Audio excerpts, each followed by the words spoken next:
In today's video, I'm going to teach you how to log in with OTP with Supabase and Next.Js. We'll focus on the Supabase setup you need so your app can send one-time passcodes over email reliably using your own SMTP provider. Once this is in place, your Next.js app can trigger OTP emails through Supabase with confidence. Start by opening the Supabase dashboard and heading to the projects area. If you need a fresh environment, click New Project and follow the prompts. When you're asked to choose a region, pick one close to your users to reduce latency.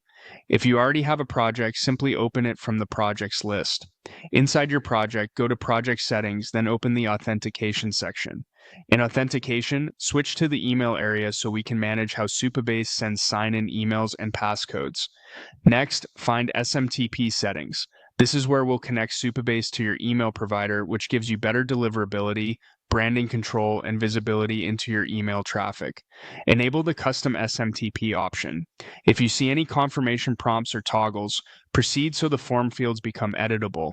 Now, fill out the sender details first. Use a verified sender email address that matches your domain and a sender name your users will recognize. These affect the from line in your OTP emails and help keep messages out of spam. Add the SMTP host and port from your email provider's documentation. Be sure these match the security requirements your provider expects. If your provider specifies a minimum sending interval or you want to throttle OTP attempts, set the minimum interval per user to reduce abuse and avoid rate-limiting surprises. Then enter the SMTP username and password supplied by your provider. Keep these credentials private and never expose them in client-side code. They should live only in trusted services like the Supabase dashboard. With everything entered, click Save Changes. Supabase will use these settings to send OTP emails on your behalf. If you run into delivery issues, double-check your SMTP host, port, and authentication. Make sure your domain has valid DNS records like SPF and DKIM, and try a test sign-in from a non-admin account to confirm the end-to-end flow. That's the full configuration on the Supabase side.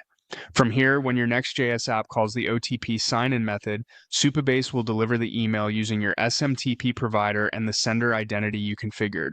You now have a robust foundation for passwordless login via email OTP, ready to integrate into your Next.js UI and routes.